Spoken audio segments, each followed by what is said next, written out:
In this edition of Southern Newsweek, we look at the Otago Daily Time Class Act Awards for 2017, Cook Islanders celebrate their culture in Otago, and the Automobile Association slams one of New Zealand's most unsafe roads.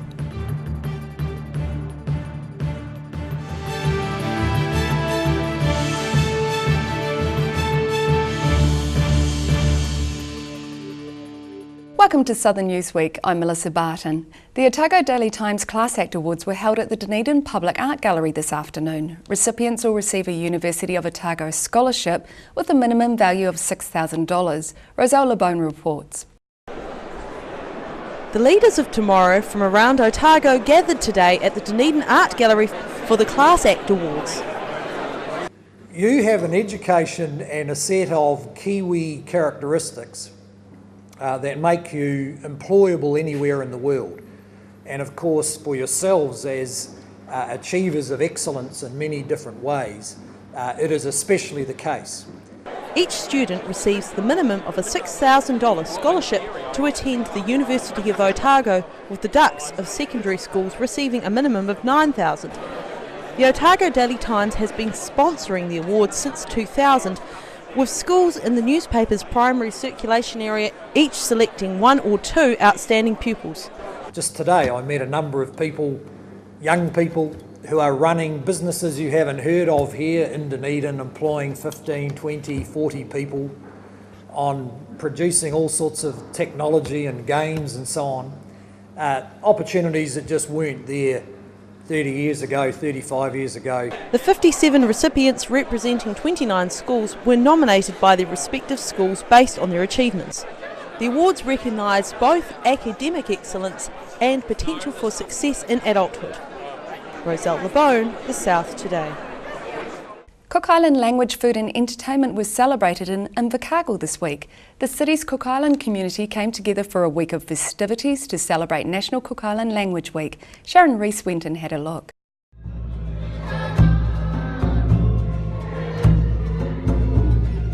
Mama Tairea shows kids from the Q Pacific Island Early Learning Centre a traditional Cook Island dance, while the Aranui Cook Island Band plays behind her. Cook Island families were invited to the Pacific Island Advisory and Cultural Trust to embrace their culture and identity, with lots of fun and activities for the children. Kids were encouraged to dance and participate in making musical instruments such as drums and ukuleles. The Cook Island Language Week runs until the 5th of August. I'm Sharon Rees for The South Today. A Dunedin institution is spending its last week on Princes Street. 81-year-old Jim Chalmers of Odds and Ends says after 5 years of a closing down sale, he's moving out this Sunday. Roselle LeBone has more. He was once known as the go-to guy for cups and saucers in Dunedin and was a specialist in that quintessentially Kiwi crockery, Crown Lynn. You're obviously really close to closing now. How many more weeks would you say you have? One, less. Less than a week. Should be all over Monday.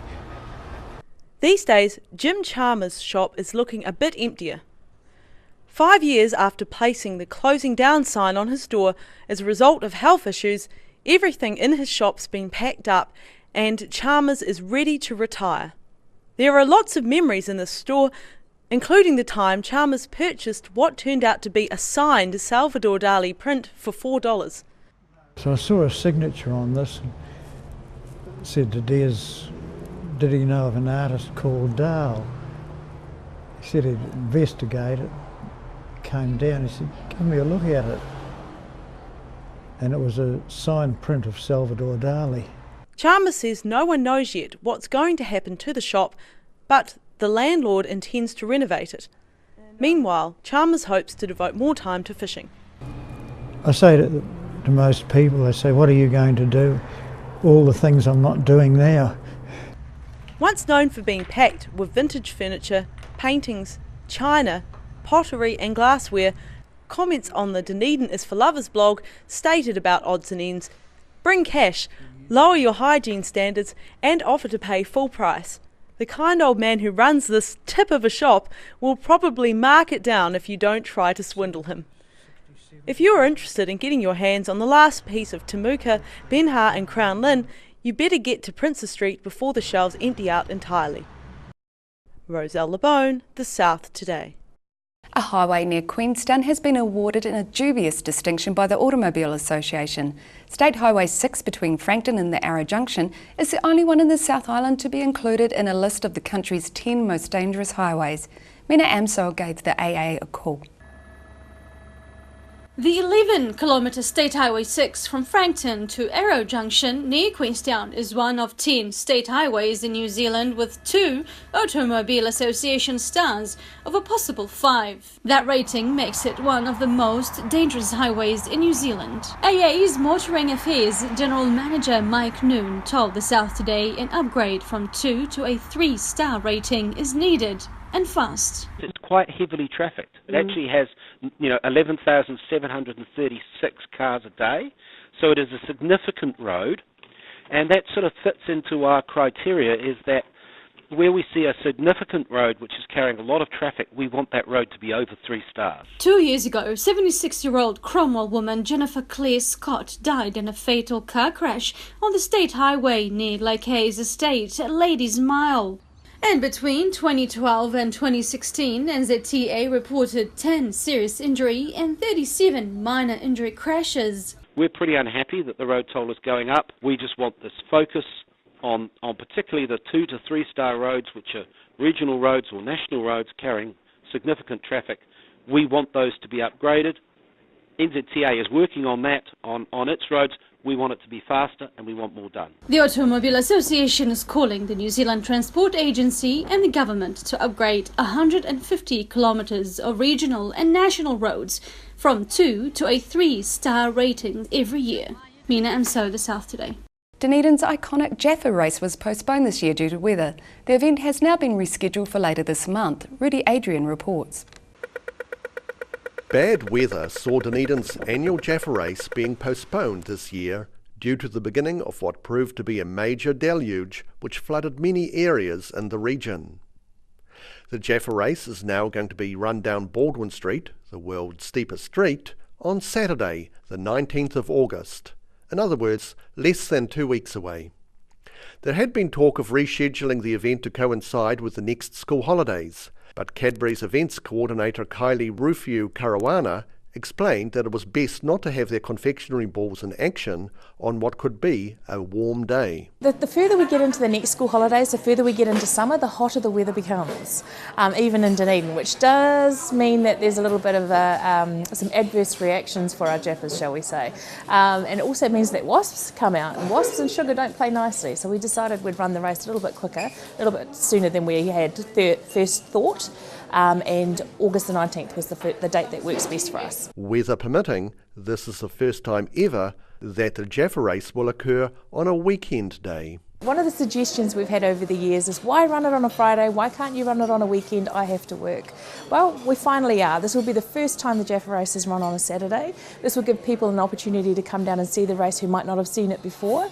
And I think we just need to thank the people of Baldwin Street for allowing us to run the race on a weekend, because it can be a little bit disruptive knowing that your street's going to be taken over by 15,000 people from 11 o'clock to 2 o'clock in the afternoon. It will be a chance for Dunedin to witness once again the huge mass of iconic Cadbury product rushing down the street, with some lucky winners amongst the pack to reach the bottom of Baldwin Street. Rudy Adrian, The South Today. Coming up after the break, a Dunedin teacher discovers alternatives to plastic food wrap, and Invercargill gets ready for people to play with seriously big toys.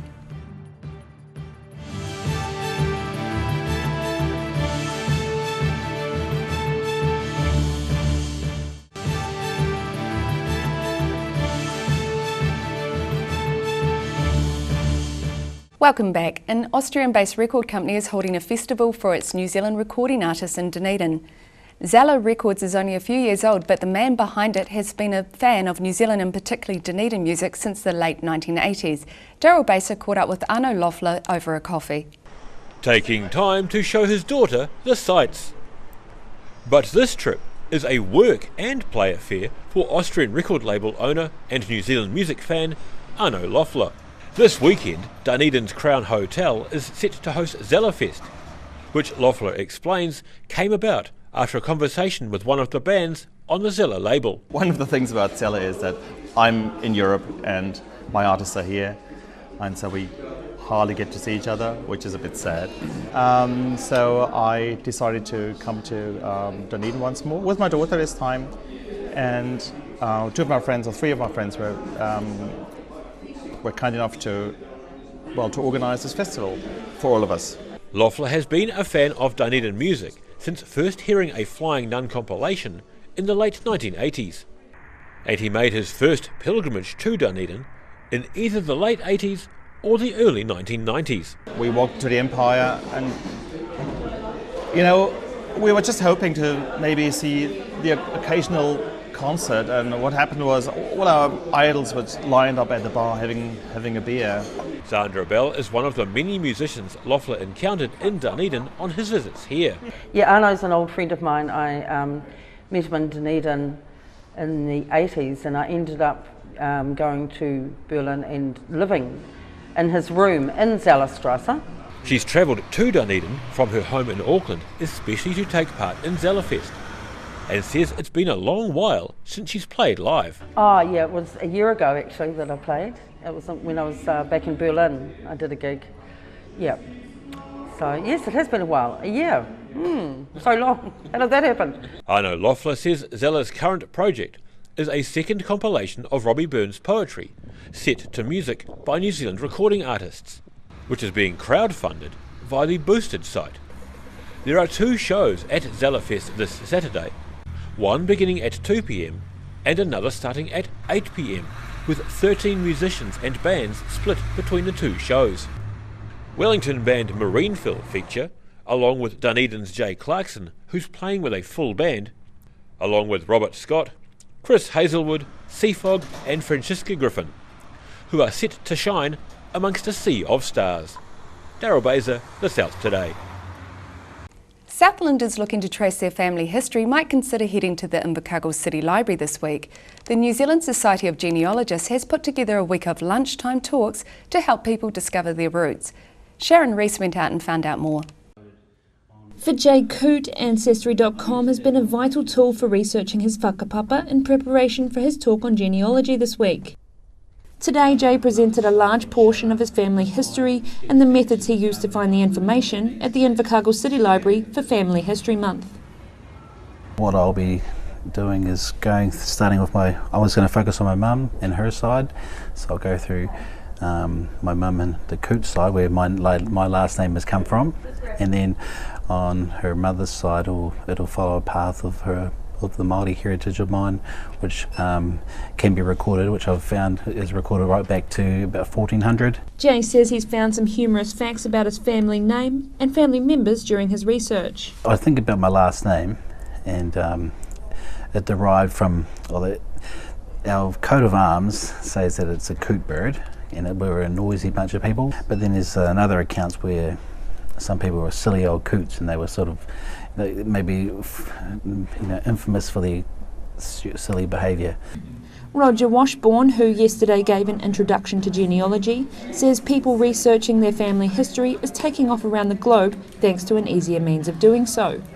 Apparently it's the second biggest hobby in the country, and globally in fact, and I think it's partly because information is now much more readily available than it has in the past, and there just seems to be a general interest in people's roots and where they came from and how they got there and why they got there and those sort of things, which is what the genealogists actually takes time to do.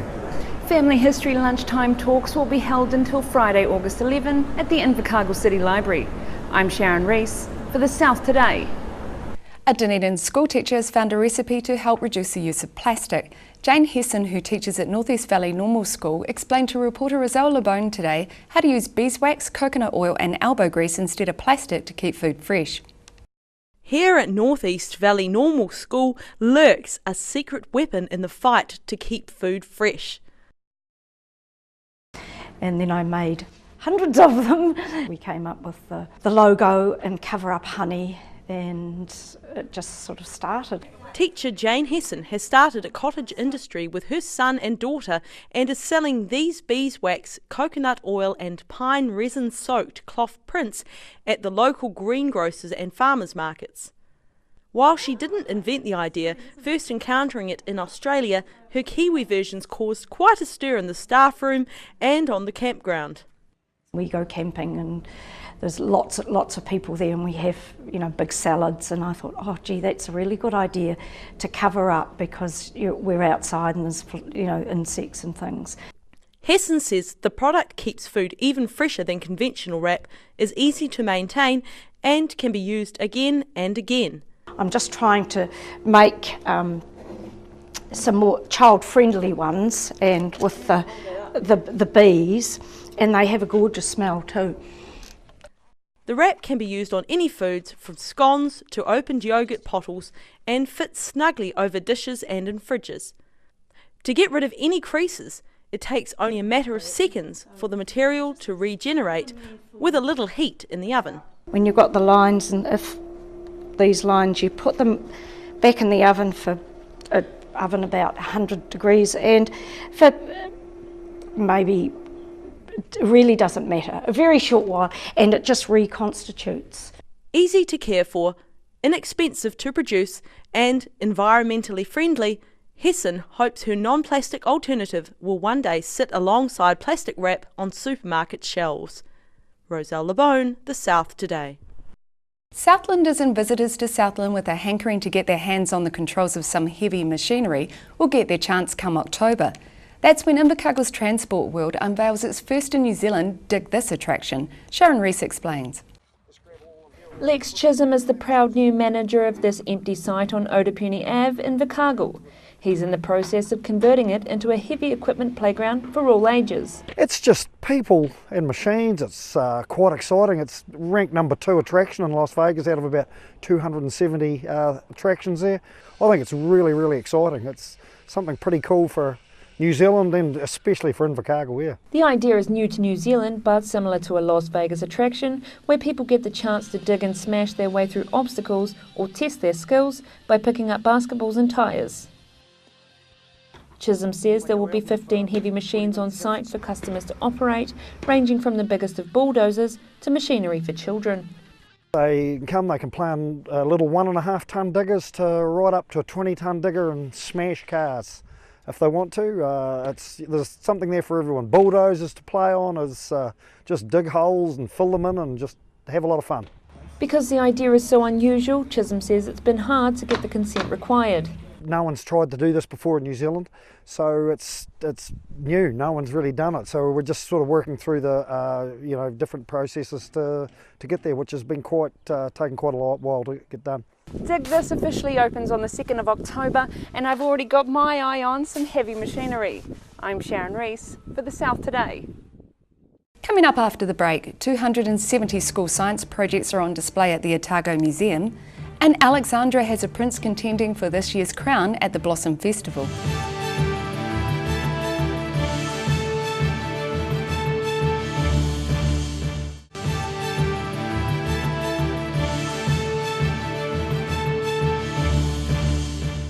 Welcome back. The latest exhibition at Dunedin Public Library is asking the public to judge a book by its cover. The Read Gallery exhibition, Plain to Ornate, explores centuries of books from publisher A.H. Reid's personal collection. Roselle LeBone examined these antique books. This 19th century cloth-bound Shakespeare volume was owned by New Zealand publisher A.H. Reid, but its real significance is in the way it is put together. I'm Roselle LeBone. Back when I was reading these Shakespeare volumes in high school days, I never really thought that it could be what was on the outside that counted, but that's the business of Reid Rare Books librarian Julian Smith here at the Dunedin City Library. I came into librarianship on the cataloguing side of things, and that entailed describing a lot of book bindings from the point of view of materiality and also decoration on the bindings. Before the 1820s, books were predominantly handmade, but that changed in Victorian times with the onset of mechanised book production. The history of bookbinding is very much tied in with the history of printing itself, which began in the West about the year 1450. Bookbindings in the hand press era were individually handcrafted items.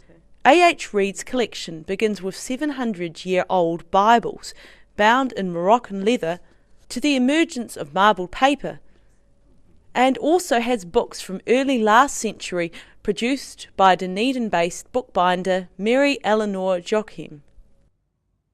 The religious works on display are a testament to Reid's enduring Methodist faith.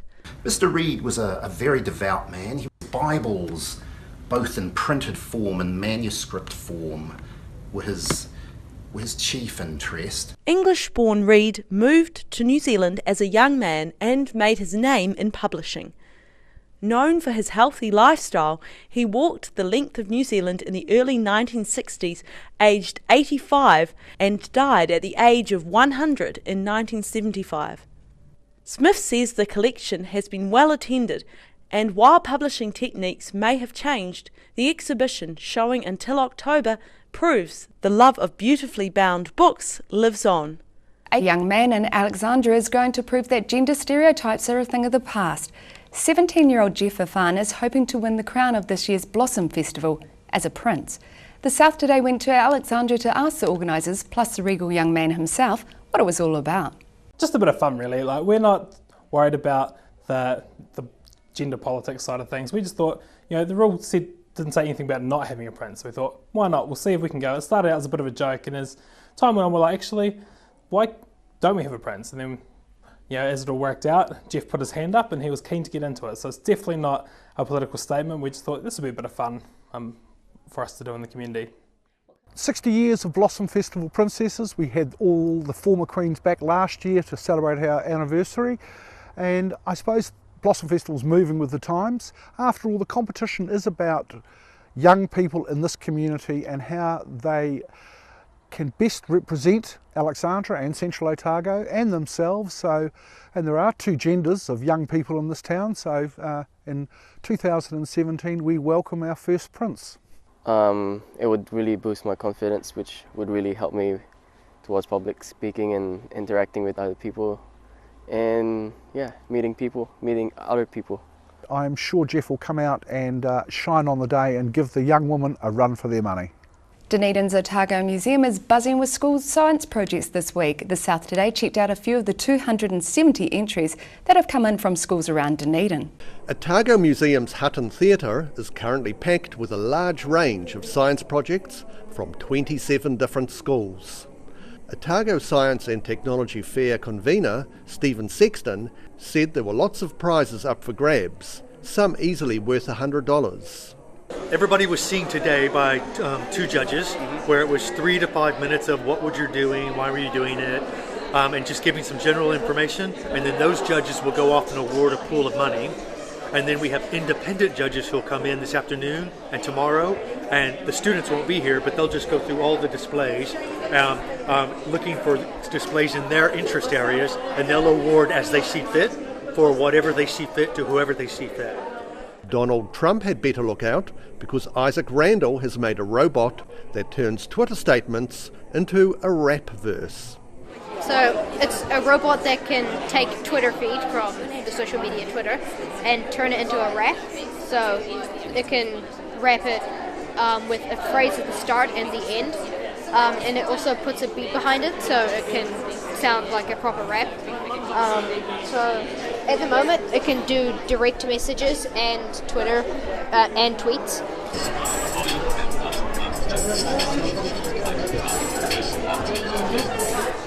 And Bill Campbell has made a challenge that takes the beep test, a 20-metre shuttle run that becomes increasingly faster, and turns it into a fun game.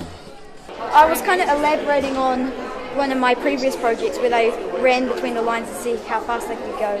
But also it makes sense because I just thought the beep test is just always so hard and boring. The Otago Science and Technology Fair is on display at the Otago Museum until Sunday. Rudy Adrian, The South Today. And that's it for Southern Newsweek from the South Today team. Get online and check us out on Facebook, YouTube and Twitter, and you can keep up with Southern News via our website channel39.co.nz. I'm Melissa Barton and thanks for watching.